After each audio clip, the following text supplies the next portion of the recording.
Next we come to concept of the capacitors. जब भी energy management की बात करें, हमें किसी भी इक्विपमेंट या मशीनरी को एक नए एस्पेक्ट से डिस्कस करना होगा, क्योंकि हम जानते हैं कैपेसिटर्स क्या है।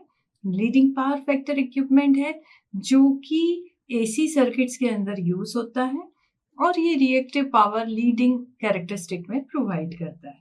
तो अगर हम कैपेसिटर की बात कर रहे हैं तो पावर फैक्टर पर भी जाना होगा, जैसे कि ये लीडिंग पावर फैक्टर डिवाइस है। तो शुरुआत से यदि पावर फैक्टर के बेसिक्स पर देखें तो इंडस्ट्रियल इलेक्ट्रिकल डिस्ट्रीब्यूशन सिस्टम्स में ज्यादातर लोड होते हैं रेजिस्टिव नेचर के या इंडक्टिव नेचर के। रेजिस्टिव लोड कैटेगरी में आएंगे इनकैंडेसेंट लाइटिंग है, रेजिस्टेंस हीटिंग है और इस तरह के इक्विपमेंट जिनके अंदर power factor would be unity.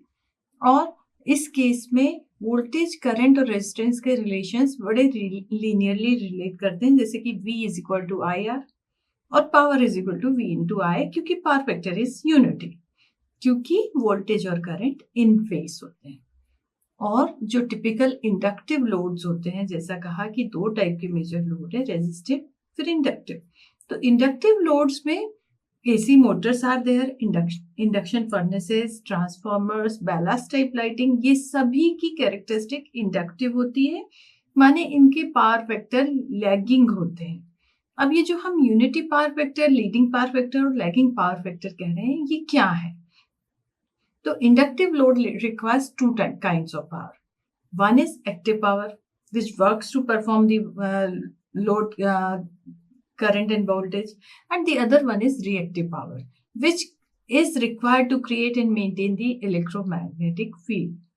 Active power is measured in kilowatts, reactive power is measured in kilovolt amperes. और अगर इनको हम वेक्टर सम पर रिप्रेजेंट करना चाहें तो किलोवाट्स को या एक्टिव पावर को यदि हम एक्स एक्सिस पर लें, it is represented by kilowatt and it is units is kilowatt and it is represented by P.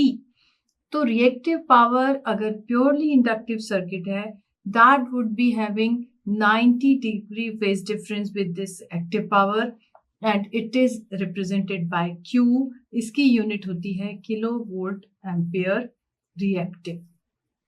ठीक है, और इन दोनों पावर्स का वेक्टर सम होता है जो कि active power square and reactive power square से मिला, उसको हम कहते हैं apparent power, sum of these two, and it is represented normally by S and its unit is kVA.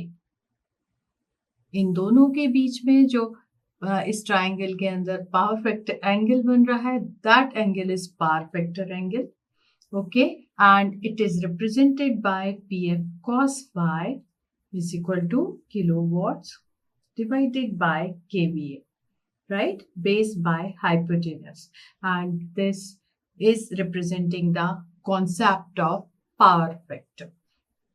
अब active power in kilowatt and reactive power in kilovolt ampere, they are exactly 90 degree apart and it is for only pure inductive circuit, मगर mostly it is not like that. इन दोनों के अलावा ratio of, जैसे हम kilovolt what और KVA कह रहे हैं, it is always less than और इक्वल टू यूनिटी। पर थ्योरेटिकली होता क्या है, जब इलेक्ट्रिकल यूटिलिटीज को हम पावर सप्लाई करने के लिए लोड के साइड देखते हैं, ऑल लोड्स अगर यूनिटी पावर फैक्टर होते तो maximum power could have been transferred to the same loads, but loads are inductive, माने इनका पावर फैक्टर जो रेंज हो रहा है that is ranging from maybe somewhere from 0.2 to 0.9 range, okay. और इसलिए डिस्ट्रीब्यूशन नेटवर्क या यूटिलिटी जो है that is very much stressed if the power factor goes on the lower side. तो हमें इस पावर फैक्टर के बारे में ध्यान में ये रखना होगा कि जो यूटिलिटी है that should supply optimized power at optimized value of power factor, कि जो power factor on load side है that should not be very low so that the losses or reactive power are more. So how to do it, how to maintain it, we will see it in consecutive topics.